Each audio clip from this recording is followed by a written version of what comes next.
Welcome to A Listen at a Time, where we will be learning something, a listen at a time. You know that image, right? St. Peter's Square, everyone waiting, looking at that one chimney. Yeah, absolutely iconic. It just screams, something big is happening. Especially, with a potential papal conclave, maybe not too far off. It feels a bit like trying to understand some ancient secret club.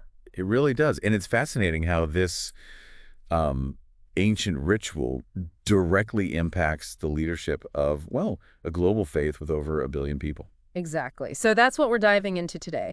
Think of this as a modern key to the Vatican's secret ritual. We want to help you, our listener, cut through some of that mystery surrounding the upcoming conclave. It's not just history, right?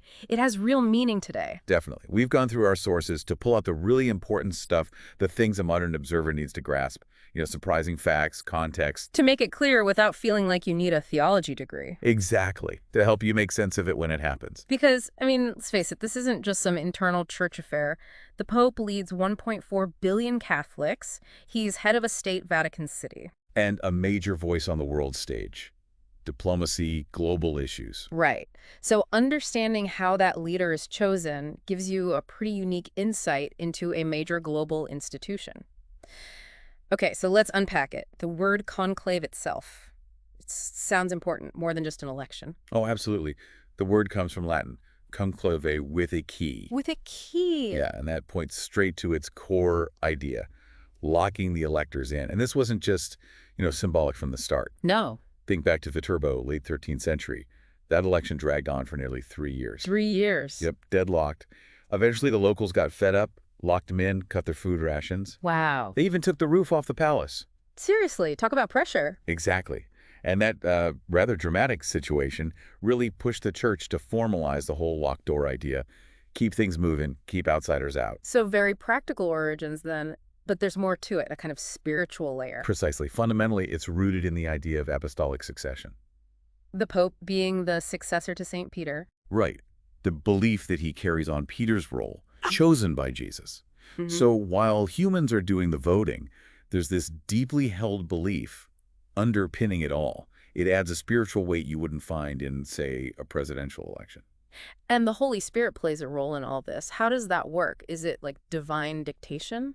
Well, they certainly invoke the Holy Spirit, lots of prayer for guidance, but the understanding is, let's say, nuanced. Okay. Cardinal Ratzinger, who later became Pope Benedict, described the Spirit's role as somewhat elastic. Elastic. Meaning the belief is the Spirit guides their discernment, offers protection maybe, but doesn't just zap the answer into their heads or override their free will. Ah, so it's not like a guarantee of the perfect choice every single time. Not necessarily. It's maybe more about ensuring the process itself cannot be totally ruined, as Ratzinger put it. History shows it's a mix of prayer and, well, human factors, sometimes very human factors. Okay, so who are these people locked in this room making this huge decision? That falls entirely to the College of Cardinals. These are senior churchmen, mostly bishops, appointed by the Pope during his reign. Their main collective job, really, is electing the next Pope. But not all cardinals get to vote, right? There's an age limit. Correct. Rules set by Pope Paul VI, tweaked by John Paul II, mean only cardinals who are under 80 years old before the papacy becomes vacant get a vote. Okay, before the vacancy, that's key. Yes. So for a potential upcoming conclave, we're looking at maybe around 135 electors, give or take. And the cardinals over 80, are they just out? No, not entirely. They don't vote, but they're very much involved in the discussions before the conclave starts, those general congregations. They bring their wisdom, their experience. Right, that makes sense. Now, who can actually be elected pope? Is it just one of those voting cardinals? Technically, canon law says any baptized male Catholic. Any? Really? Theoretically, yes. But Yeah. realistically, since 1378, every single pope has been chosen from among the cardinals. Ah, okay. So for us as modern observers, it's a pretty safe bet the next pope will be a cardinal. Extremely safe bet, yes. The practice has solidified over centuries. Let's talk about the setting. The Sistine Chapel. And the secrecy. Why is that isolation so central? Well, that strict seclusion goes right back to experiences like Viterbo. It's designed, first, to encourage a reasonably quick decision, avoid those endless deadlocks, Right. and crucially, to shield the electors from outside pressure, especially political interference, which was a huge problem in past centuries. So how do they enforce that secrecy? There's a very solemn oath of secrecy everyone involved has to take. Breaking it means automatic excommunication. Wow. Serious stuff. Very. And today, they even use modern tech on electronic jamming devices to block any signals getting in or out. So this old tradition of locking down meets the digital age. Does that create tension? It certainly does. You have this historical need for isolation clashing with modern expectations of, transparency, especially given scandals the church has faced. It's a tricky balance. And the Sistine Chapel itself, it's not just a convenient large room, is it? Not at all. Since 1878, it's been the exclusive voting place. And the symbolism is just immense. Michelangelo. Exactly. The cardinals are literally casting their votes, surrounded by the story of salvation, from creation to the last judgment looming over the altar.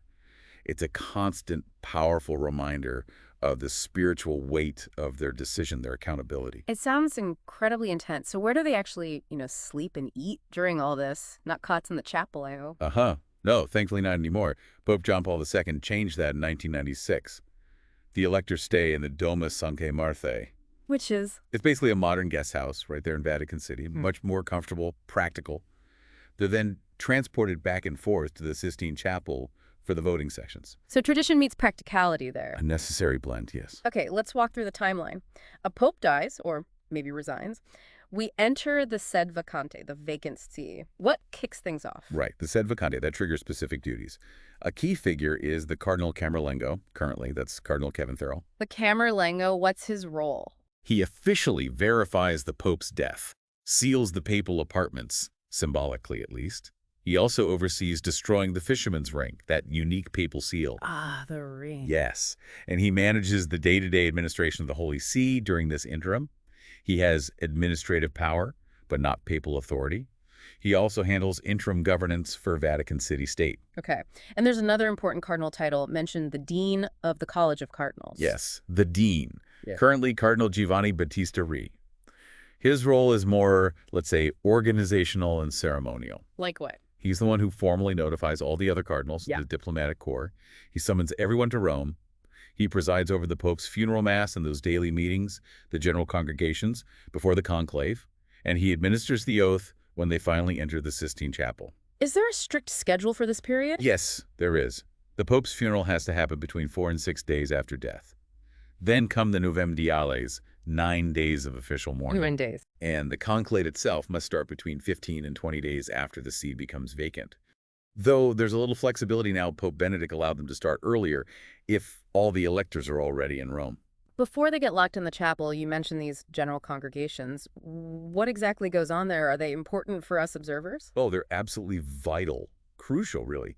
These are daily meetings for all cardinals, even those over 80 who won't vote. What do they talk about? Everything, essentially. The state of the church around the world, major challenges, the kind of qualities they think the next pope needs.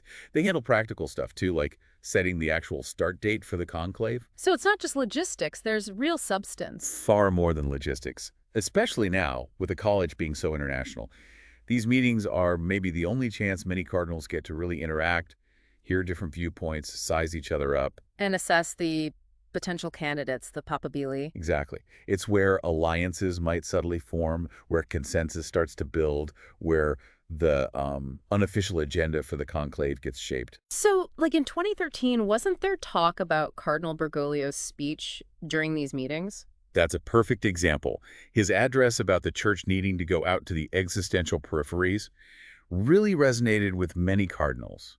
It's widely seen as a key moment that boosted his profile just before the conclave. So even though formal campaigning is a big no-no, Right, strictly forbidden. there's definitely some politicking happening in these sessions. You could say that.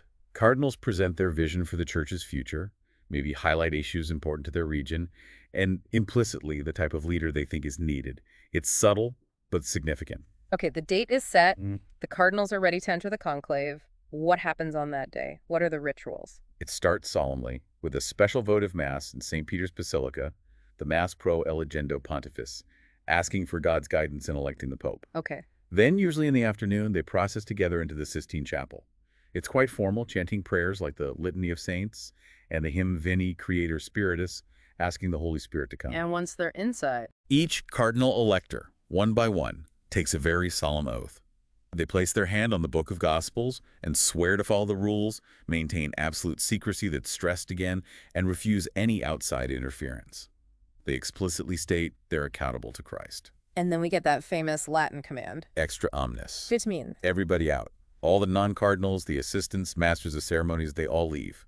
There's usually one cleric who gives a final meditation on their responsibilities, and then he leaves too. And the doors are locked. The doors are locked. The voting begins in total seclusion. Right. The voting itself, how does that actually work? The per scrutinium process. Okay, so per scrutinium means election by secret ballot. Each elector gets a rectangular ballot paper. It's preprinted with the Latin words Eligo in Sinem Pontificem. I elect as Supreme Pontiff. Exactly. Below that, they write the name of their chosen candidate. They're encouraged to disguise their handwriting. Disguise it. Interesting. Yes, for maximum secrecy. Then they fold the ballot twice. Then, in order of seniority, each cardinal walks up to the altar. He holds his folded ballot up so it's visible, kneels for a brief prayer, then stands and takes another oath. Another oath? Yes, declaring, I call as my witness Christ the Lord, who will be my judge, that my vote is given to the one who before God I think should be elected. Wow. Very solemn. Extremely. Then he places the ballot on a little plate, a paten, and uses it to slide the ballot into an urn. It's all very deliberate, very ritualized, designed for secrecy and, well, reverence at every stage. Okay, all the ballots are in the urn. Who counts them? They choose 3 cardinals by lot, just drawing names to be the scrutineers. Scrutineers. Makes sense. So the first scrutineer shakes the urn to mix the ballots. Then they count them. Critically, they check if the number of ballots matches the number of electors present. What if it doesn't match? If there's a mismatch, too many or too few, all the ballots are burned immediately, no result announced, and they have to vote again. Okay, strict. Very. If the count is correct, then they proceed to open the ballots one by one. The first scrutineer unfolds it, notes the name, passes it to the second, who also notes it, and then passes it to the third scrutineer. Who reads the name out loud? Exactly. He reads the name aloud so all the electors can hear it and, if they wish, keep their own tally. The ballots are then strung together with a needle and thread through the word Eligo. And there's a double check? Yes. After the count, 3 other cardinals, also chosen by lot. The revisers go through the ballots and the scrutineer's notes to verify the tally is accurate. Okay, thorough. What's the magic number? How many votes does someone need to win? You need a 2/3 majority of the votes cast by the electors present. 2/3? Has that always been the rule? It's the traditional requirement. John Paul II briefly allowed for a simple majority after a certain number of ballots, but Pope Benedict XVI restored the 2/3 requirement for the entire duration of the conclave. Why stick with 2/3? The idea is to ensure the elected pope has broad support within the college, not just squeaking by with 50+1, which could lead to a more divisive pontificate from the start. How often do they vote? Typically, there's 1 ballot on the afternoon of the first day. After that, it's usually 4 ballots per day, 2 in the morning session, 2 in the afternoon session. Until someone gets 2/3. What if they just get stuck, deadlocked for days? There is a procedure for that. If, after maybe 33 or 34 ballots, roughly 12 or 13 voting sessions, there's still no winner, they move to a runoff. A runoff between? Between the 2 cardinals who got the most votes on the last ballot. Only those 2 names are voted on. But, and this is important, they still need a 2/3 majority to be elected in that runoff. Ah, okay. And the 2 candidates themselves, they don't vote in the runoff? Correct. They don't vote in that specific runoff ballot. Okay, votes are cast, counted, maybe recounted. How does the outside world find out what happened? The smoke signals, the fumata. Exactly. The famous fumata. After each round of voting, or pair of morning-afternoon votes, the ballots and any notes the cardinals made are burned in a special stove that's temporarily installed in the Sistine Chapel. Just one stove. Actually, use 2 now. One stove burns the ballots. The second stove burns chemicals to make the smoke color really clear. That was sometimes a problem in the past, grayish smoke causing confusion. Ah, clever. So black smoke fumata nera means? No pope yet. Yeah. The voting hasn't produced a winner with a 2/3 majority. The added chemicals ensure it looks definitively black. And then the moment everyone is waiting for, white smoke. Fumata bianca. White smoke signals that a pope has been elected and, crucially, that he has accepted the election. Ah, acceptance is key too. Yes. And usually, pretty quickly after the white smoke appears, the big bells of St. Peter's Basilica start ringing joyfully. That confirms the news for anyone who might have doubted the smoke color. It's simple, ancient, but incredibly effective communication. Why smoke? We have a pope. But what actually happens inside the chapel right after the successful vote? He doesn't just, like, run out to the balcony. No, not quite that fast. There's still some very important steps. First, the dean of the College of Cardinals goes up to the man who was elected. Okay. He asks him, in Latin, 2 questions. First, acceptasne electionem de te canonici factam in summum pontificium. Do you accept your canonical election as Supreme Pontiff? And if he says yes. If he says, accepto, I accept, then at that very moment, he legally becomes the Bishop of Rome, the Pope. If he were not already a bishop, he would have to be ordained one immediately. And the second question? The dean asks, quo nomine vis vocari? By what name do you wish to be called? And that's when he chooses his papal name. Exactly. He announces the name he'll reign under. Then what? I've heard about a room of tears. Yes, the Camera Lacrimatoria.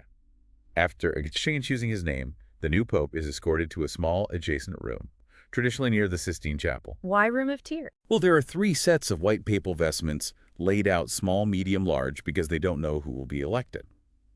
He changes into the papal cassock there. It's called the Room of Tears because, reportedly, many new popes are overcome with emotion at that moment, realizing the immense weight of the office they've just accepted. Understandable. What happens after he's changed? He returns to the Sistine Chapel, now dressed as pope. Then the cardinal electors come forward one by one to offer him their first act of homage and obedience. A prayer is said, and the conclave formally concludes inside the chapel. And only then do we get the announcement. Right.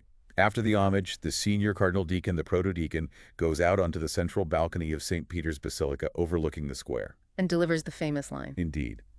He proclaims in Latin, Annuntio vobis gaudia magnum, habemus papam. I announce to you a great joy. We have a pope. Exactly. He then announces the new pope's birth name and the papal name he has chosen.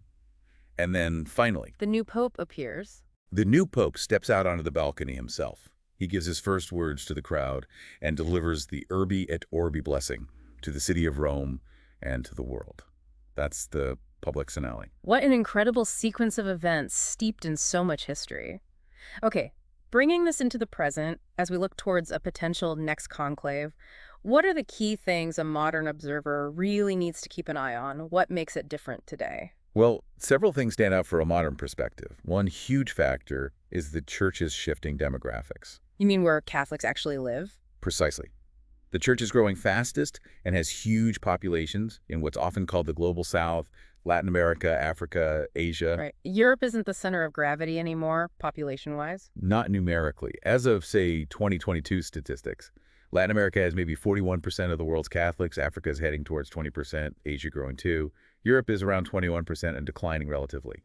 These regional differences matter. Cardinals from Africa or Asia might have very different perspectives on the church's priorities compared to European cardinals. And Pope Francis, he's really leaned into that global shift with his appointments to the College of Cardinals, hasn't he? Oh, massively. He's appointed the overwhelming majority of the cardinals who would be eligible to vote right now. And he's deliberately made the college far more geographically diverse than it's ever been. How big a shift are we talking? Well, think back to the 2013 conclave that elected Francis. Over half the electors, about 52%, were European. Now, it's closer to 40%. Wow, it increases elsewhere. Significant increases in cardinals from Asia-Pacific, from sub-Saharan Africa. Latin America holds steady, North America slightly less. It's a genuinely more universal representation, though maybe still not perfectly reflecting the exact population distribution. So what does that increased diversity mean practically inside the conclave? Less predictable. Very possibly.